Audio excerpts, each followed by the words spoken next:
The meeting to order the Park Commission, November 20th, 2024. Sarah, can you do a roll call, please? Absolutely. Lloyd Grotchek. Here. Laura Greenlee Carp. Here. David Andren. Here. Ben Hansen is absent. Ingrid Kohler. Here. Sue Springborn. Here. Sarah Zaradka. Here.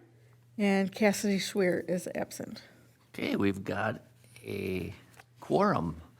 Motion to approve, adopt the agenda. I make a motion. Dave makes a motion. Second. Sue seconds. All in favor, say aye. Aye. All opposed? Approval of the minutes, October 23rd. I make a motion. Sarah makes a motion. Dave seconds. All in favor, say aye. Aye. All opposed? Anybody from the public like to speak? Yep. You'll have 3 minutes. Please come on up. State your name.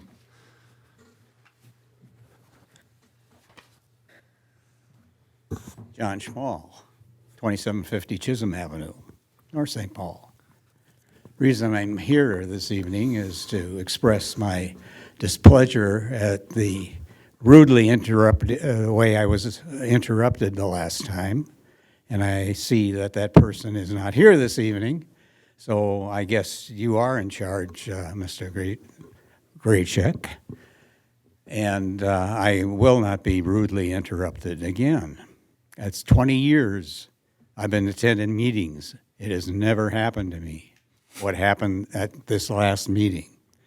Anyway, if you haven't watched the council meeting, none of you were there last night, they finally did approve the $80,100 that was held back from the park dedication fee. It was a hell of a fight, I can tell you that. It was a year of sending in data requests and getting no answers, nothing, just stonewalled. But they finally did come forth with that. So maybe you can put a park bench up with my name and say, this guy cost $80,100 to be properly dedicated to the fund. That's it. Thank you. Thank you, John. Thank you, John. Anybody else? All right, HGA update. Trig, you're on. Woo-hoo.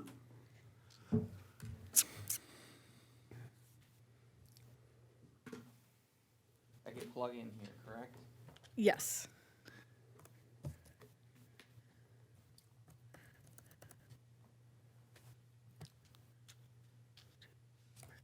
Maybe. The TV's on? They just pop up when you pop something in? You think he's working on it, maybe? Looks like he's working on it. Well, this one's working. There we go. Oh, there we go. Yep. You gotta get it in the control room. Right. Who's going? It was first. It was. Anyhow, while that gets going, I think I've got to know every one of you. I'm Trig Hansen with HGA. I am senior landscape architect, and we've been HGA with in association myself with a couple other design team members. Have been working with the city and the Parks Commission, kind of a rotating, say, cast of characters over the last several months to do some design concept and planning for the 3 parks. We're right near the end of the project. We just did a final kind of design concept presentation meeting right before this with members of the committee, and we will over the next month be pulling together our kind of the final concept report and sharing it with the team. And I'm going to go through the highlights of or a quick rundown of the presentation once we get some visuals here, if we do. So anyhow, one of the things we did, our team was thanked everyone for all the work that we've been able to do with the city of North St. Paul. I'm a Twin Cities resident, St. Paul resident, driven through North St. Paul maybe not thousands, but hundreds of times in my life, but I never got to know the city until now. And this opportunity, this project, to get to know individuals and the communities, and it was really meaningful. All I knew before was the city with the big snowman. Now I know why it's so meaningful, and the pride that the city has. And you know, this work, this design concept work that we're putting together is just kind of a first step for your community to,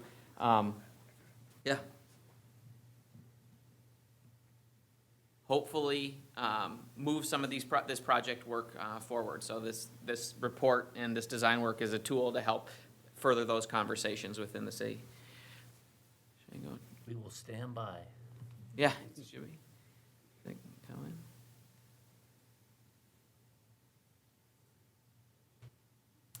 Always usually, it used to work before, at least in the past. Should I restart maybe? No, it's not it.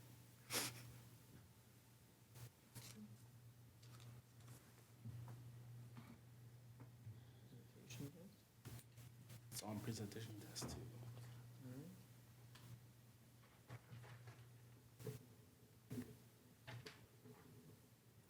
I could talk through every one of these slides, but it would be kind of, No, we, it would be kind of, Yeah, rope. that's just,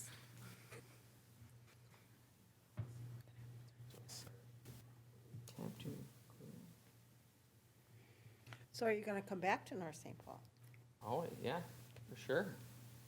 Yeah, I go through it a lot. My folks, or my in-laws live in Oakdale, oh, yeah. right off on Century. Yeah. They're on Stillwater, so. And I'm at 280 in Como. oh, nice area. Yeah. Almost in Lauderdale. Got it for people where? Better, it is St. Anthony. Oh, yeah, St. Anthony's over. But not the city of St. Anthony, that area of St. Paul, that's St. Anthony. 99 point. Know any Oh, good it's jokes? St. Anthony. Oh, any good jokes? Yeah, St. Anthony Park's neighborhood of St. Paul. Okay. Yeah, St. Anthony Park, yeah. Actually, our first house was in Lauderdale, on Eustis. I lived on Scudder for a while, ages ago, and that's in the St. Anthony Park neighborhood when I was going to the U of M. Right by the elementary school, that's where, I went to elementary school and my. Oh, really? daughter goes there now. Oh, my gosh, yeah. Thank you to the public for being patient. We're working on a little technical difficulty. Oh, yeah, or I can stay. And a little background music while we're waiting. Oh, yay. Hey, there we go. Thank you very much. Thank you.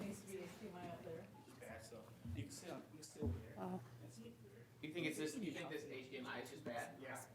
Can you just click on it? Yeah, I can, yeah. Let's see. Oh, Here we go. You're seeing it now? Yep, we got it. All right. Well, this will just force me to do a little bit more, a quick rundown. So, no, I'm not gonna do that, we're not gonna do that. This is the previous estimates for the projects that were shared. For the report, we're gonna be doing a final estimate now that we have kind of more hardline drawing design concepts to refine these. And kind of what this goes, let me see if I click again, dang it, I gotta go here. Is to talking about that, you know, really the initiative then for the PRC and the city is to how to move forward and potentially implement any one of these or all of these projects. You know, we've learned that what the city wants and what the parks require is more funding than the city's capital has right now. So there's a whole host of ways that the city can help implement these projects.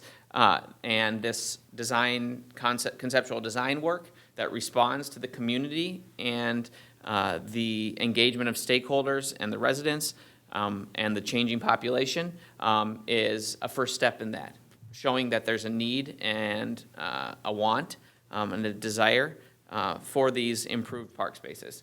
So identified, you know, the opportunities for capital improvement planning, collaboration with the school district, all kinds of potential programming partnerships, and, you know, a whole host of grants. that through the Community Development Department and whoever wants to spearhead them can start to initiate. And HGA, this document are available for, as resources as well. Let's see. So we started we'll walk through the the design of the downtown open space, the 3rd Street, and then where we're at with McKnight. This is just kind of daylighting the series and the engagement process resulted in this. In general, the front porch as option as the preferred design direction. This is the way that the design plan has come into shape, and just because we're kind of cruising through, I'm going to go into some of the imagery to help design or discuss it. In general, the way that the design has evolved, there was populated kind of with a lot of opportunities, and really through the engagement process and the refinement with the committee has come up with a nice flexible plan for keeping a lot of open green space, activating the corner for potential flexible events like small pop-up band performances or different tenting at events, and then a passage space along I guess it's the west end that gives an opportunity for sitting, gathering, in a kind of a more short-term stopover type engagement. One of the things that we learned and was through proposing like play type spaces versus small passive plaza spaces was that in general the sentiment of this space wanted to be kind of more an amenity for pedestrian activity and a little bit less of a high activity destination. So that's kind of the direction that we've gone, coupling a sidewalk, a small plaza gathering for picnic and things like that. One of the considerations has always been the townhome community that's directly adjacent, and we are working carefully to provide some buffering and landscape separation between the activity that might happen in the park and that adjacency.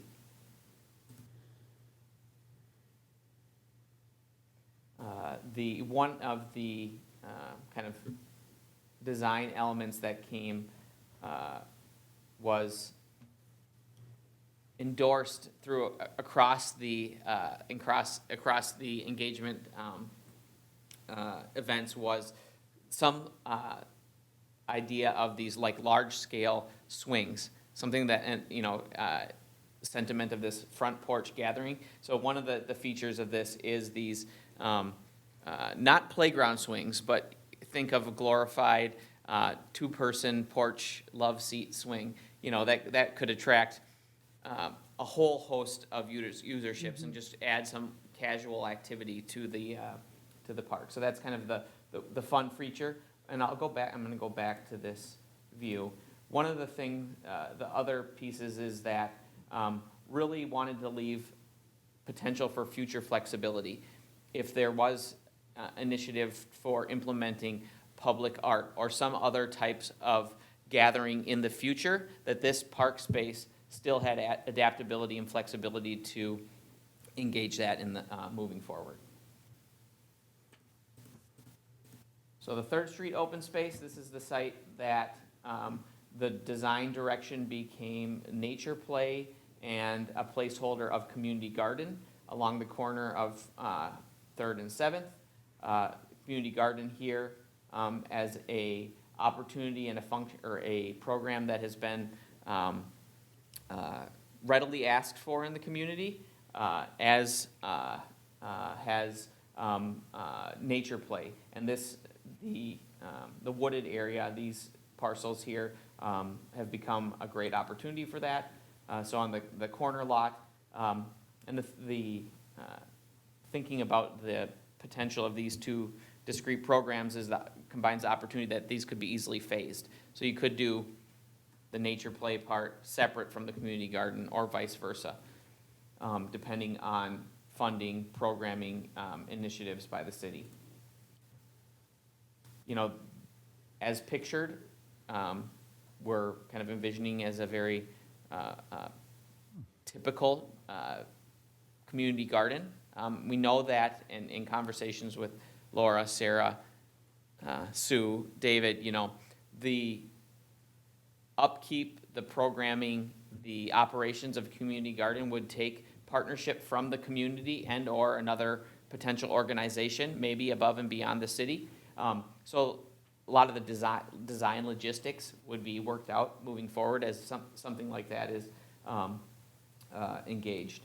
As we move into kind of I guess it's the Plan North area, the nature play, the primary improvements would be a sidewalk along the street to bring access, and then a paved accessible path running through with a couple nature play openings, kind of in general aligned with areas where there's already existing openings in the forested area.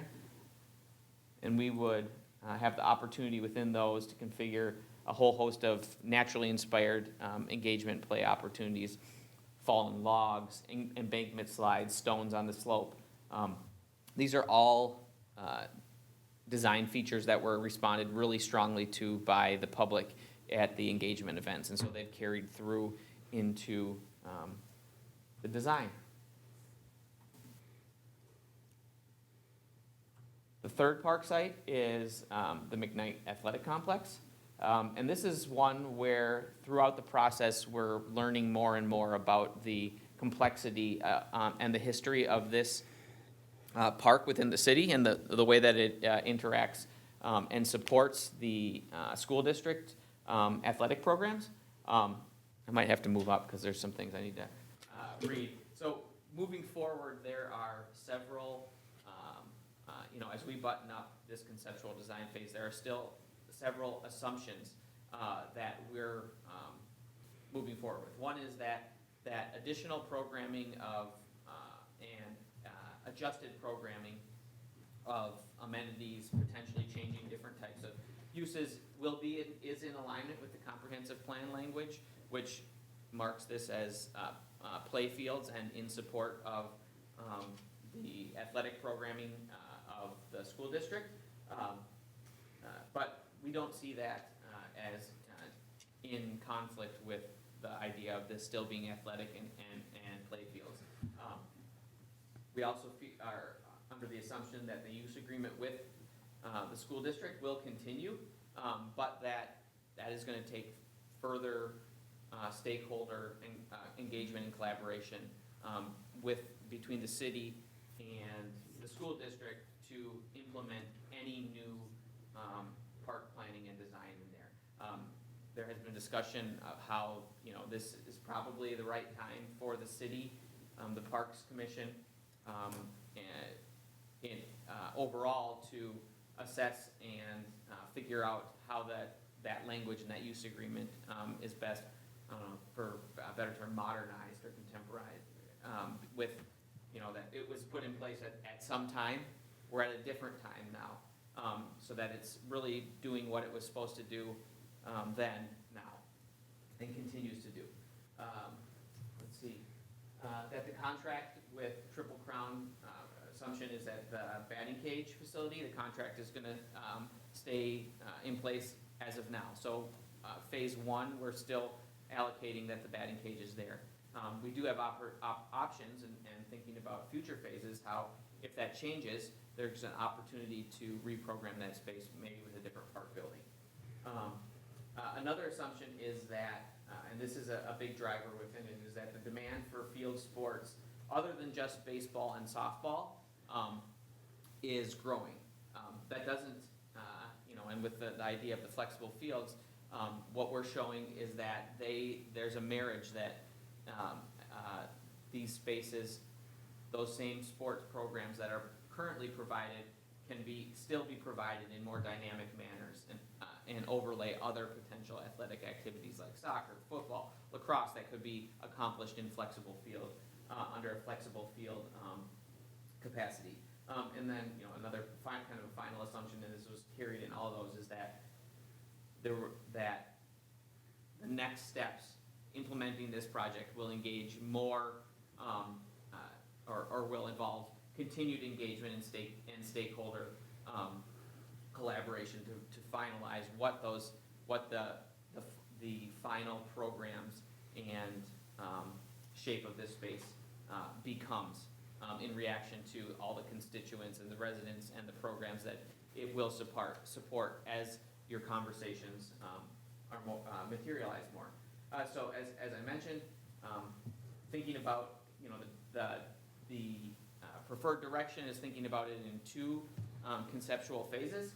One being improvements to the area that is not, does not change the softball or baseball or Triple Crown batting cages program. And phase two, potentially thinking about how it impacts those. The programs that we are showing in the preferred design concept are the programs that were most heavily endorsed through the engagement process. So the skate and BMX area, the flexible field, the playground, and event and gathering spaces. Those are all carried through. We've had significant discussion about whether, there's 8 tennis courts there right now that are defunct.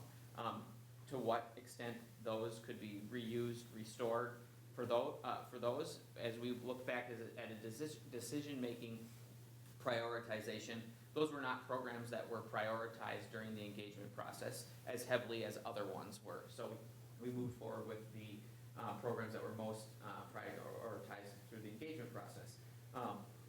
In what the design team, the whole liaison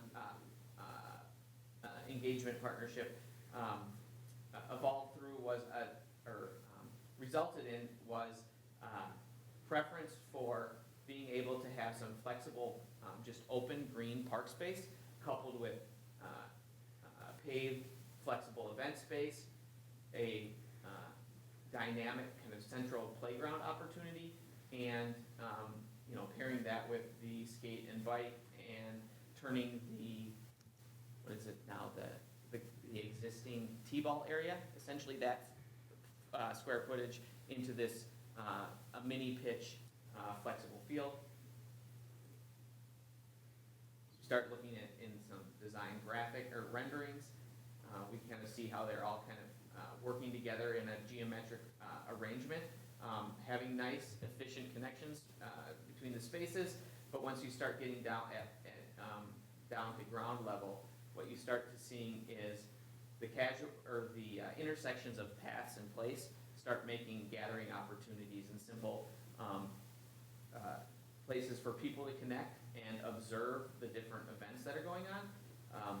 Opportunities for benches that are facing both to kind of a park space and overlooking the baseball diamond. One of the stadium, one of the things we learned through the entire engagement process was the pride and the passion that this property has had over time. And how that's ebbed and flowed over time is kind of, there's looking for that next spark on how to capitalize on this, bringing additional programs near and in context to the baseball field, which we know is highly cherished by different programs and heavily utilized. Seems like a great opportunity to have visibility across different programming.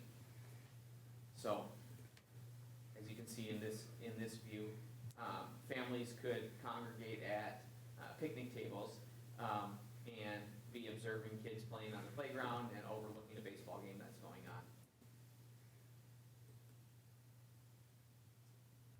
As we simplified and kind of right-sized some of the play-type activities that we've shown here, we really focused on athletic type and physical oriented types of equipment, whether it's fitness or kind of more adventurous climbing and engagement that way. Another thing that we heard not only from the committee itself but from the public is that this is a great opportunity to gear activity towards older kids, provide places for the high schoolers or the kind of that middle-aged youth to congregate. We heard that there was a lot of playgrounds for toddlers and all, and community park things, but there's not that kind of more rigorous area that this might provide. As we move more to the west, then the playground then is adjacent to the skate and bike park. The skate and bike park, moving forward, on implementation, we would work, with a consultant that specializes in bike and skate design that would hear the things that, and the levels of, we'll just say, adventure and risk that we want to provide in our park, and gear the design directly for that. They could create a bike park that has opportunities for new bike riders and toddlers, all the way up to, experienced skateboards, and integrate them into whatever shape of space we have. And so just then this visualizes how that phase one could be coupled with a phase two that provides a larger extent of flexible fields. This is where, if you were taking the area right now, that is the batting cage, might be a great spot for a park scale building, because you could have seamless programming, we'll say, from either the east or the west. You could have adjacency to the flexible fields. You could have not only for access for events and bathroom connections, but storage, roll in, roll out for some of the portable fences or things you might need for adapting flexible field between baseball and softball and soccer or other type programs. And we have also in the report in here kind of provided just a little bit of a rundown of, what are the considerations when you're talking about creating an artificial turf flexible field versus just your average lawn green space. The things that you get, the things you have to consider for maintenance and costs moving forward. So that's the end of it. Any questions? Yeah. Oh, I was thrown for a little loop with the presentation. I think I did okay. You did but- great. yeah. You did great. Yeah, it's impressive. It's impressive. Yeah, It's, so, the designs look great. yeah, thank you. And I think I can't stress enough how much, it's not the exact design, like the exact lines and the exact design that is shown here, but it's the process of thinking about what these spaces could become and can become for the community and the residents. Because these are only representational of the requests that we've heard. They're representational of a lot of information, so we have to draw something that represents that. When we get down to hopefully the really exciting part of like making these a reality, then we get to make the next level of decisions, which can actually even be a little bit harder because you have to like commit to things, but it also gives you the opportunity to express the the care and the love that this community has for making any of these projects a reality. So I look forward to that. HGA is here for a resource. We're still involved. We're pulling the report together. It's going to be shared with the project team and the PRC at large. I think we have talked about how I'll probably come back for the January meeting to kind of share it in person and answer any questions. So. Wonderful. Yeah, yeah. Any questions, anybody? No, I think him and his team have done a wonderful job for us, so. Nice job. Thanks to the subcommittee, too. I can't thank you guys Yes. enough for welcoming us in, Thank you. selecting us to work on it, and working us collaboratively with HGA. So Well done. thank you. You're welcome. Thank you. I'll give you a second to clean up. I don't know if it matters, but the heading on the video is wrong. We're not talking about fences, but I don't know if that matters.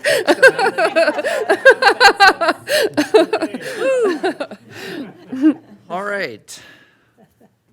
Thanks, again, Trig. Yeah, thank you. Trig, Thank you. on behalf of the Park and Rec Commission, I'm gonna go around and have everybody put their little 2 cents in.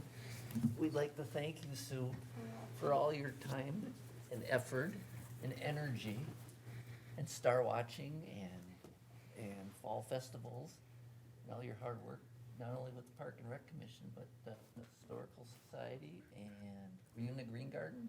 The Green? Yep. Oh, yeah. And you will be sorely missed, but we hope the best for you Thank you. and good luck to you. It's been an honor. It really has been an honor. I was telling Sarah that 25 years ago, I tried to get on this commission, and it didn't happen. Yeah. Really? Bill Sandberg, I think he looked at me as a silly little girl. That's the truly, that's the impression I got. And Little did he know. little did he know. So, yeah, it's been an honor to be on. Thank you. Yeah, thanks, Greg. Greg. Thank you very much for making me feel welcome, and I've learned a lot, and I wish I could stay on, but reality is here. Nope, we understand. Yeah. Ingrid? Sue, I heard of you long before I actually got to meet you and work with you here. So I'm very glad that you've been on the Parks Commission, because I got to know you a little bit better when way back when the Silver Lake Splash was happening. My neighbor Lynette kept saying, "Oh, Sue Springboard needs to help." She's so helpful. She's so wonderful. You got to meet Sue Springboard. And you were always out of town on the same weekend as the Splash. So you and I had several conversations, but it was always like, "Oh, well, maybe someday." So it was really, I know you've just been such a hard worker for this city in so many different capacities. So hats off to you, and whatever rest you're going to take right now, break you're going to take right now is well-deserved. So it's been really fun getting to know you better. David?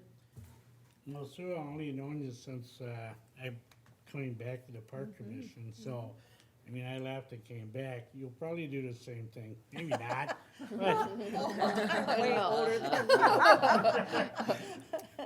but the short time I've had to work with you, I really appreciate your insight on a lot of the issues that have come up through this past year. I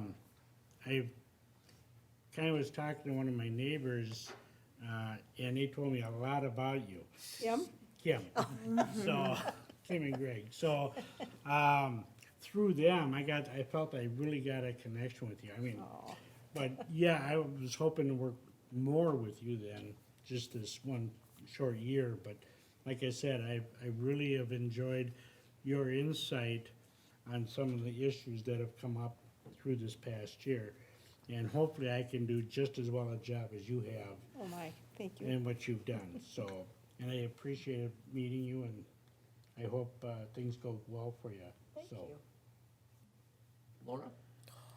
I'm having feelings and emotions that I'm trying to keep to myself. It's not really working. So I appreciate you very much. And I will write you a text of my thoughts and feelings so I don't have to get teary-eyed on television. Sarah? Thank you, Sue. I might do the same thing, so. Oh, my goodness. But I get to see you at Silver Sneakers at least, so there's that. But you've been such a refreshing light to this commission. Your insight, your experience. My I actually ran into somebody at work today, funny enough, who told me something about me. They're like, "Oh, I only learned this because I met somebody. They're like a nurse, and they were doing this thing, and they were volunteering." And I'm like, "A nurse? I don't know a nurse." And they're like, "We're older. They lived in North St. Paul." And I'm like, "Oh my God, that has to be Sue. It has to be Sue." And I'm like, "This woman does everything. She's volunteering at the university. She's running the historical commission. She's on the park board." And I know that this isn't really rest for you because I think you're one of these people like us who's got too much energy. You're not going to be able to give. You maybe give up the park board, but you're not going to give up North St. Paul, and that's the important thing. So thank you. Thank you. Well, I have a new job. I stepped down as president of the Historical Society. Now I'm a facility manager. Weren't you doing that anyway? You were doing that anyway. I clean the Moving on toilets, up, just huh? like always. Sarah? Well, thank you, Sarah. Well, from the city standpoint, just your work with the commission, the Historical Society, the previous commission on the Environmental Advisory Committee was much appreciated as well. And I'm going to speak for the entire City Hall staff that we love you and don't want you to go completely away. Please stay around. Since I've been here, one of my first days working here, I came to do a tour with you at the Historical Society, and you have been one of the kindest people I've ever met, and you're just such a light. So I hope to still see you around, and certainly appreciate everything you've done. And as a note to everybody else, she'll be formally recognized by the council on December 17th. So, yes. Are they giving out an award? She will have a plaque certificate and a little snowman, little figurine thing, so you will be there. Yes. December 17th. Your Academy Award. Yes. Exactly. Oh, well, You're a hard act to follow. oh my gosh. You I'm have so gonna much start energy. crying now. You know, Mike Lynch leaned over to me and he goes, wow, I wish I still had all that energy. Oh, Yeah. He loved having you there. oh, good. We had a good time with everything. We often say that at City Hall, we wish we had Sue's energy, because none of us do. You're involved in everything, so thank you. Thank you, Sue. I appreciate it very much. Staff reports, anything? No new updates. Ingrid, anything? No, when he started talking about swings, we used to have a swing in Silver Lake Park. One of those fun, look at the lake and just kind of leisurely. I'd love to see that back, but I'll just put a pin in that for now. I'd love to see one of those someday again. But no, other than that, nothing. David? All the trails are now open at Southwood Nature Preserve. When I talked to Public Works today, they are going to continue throughout this winter as their time allows to finish doing some of the ash borer and some of the trees that have been falling over in the park. So they're moving forward with that, but all the trails at this point are completely open and people can use them.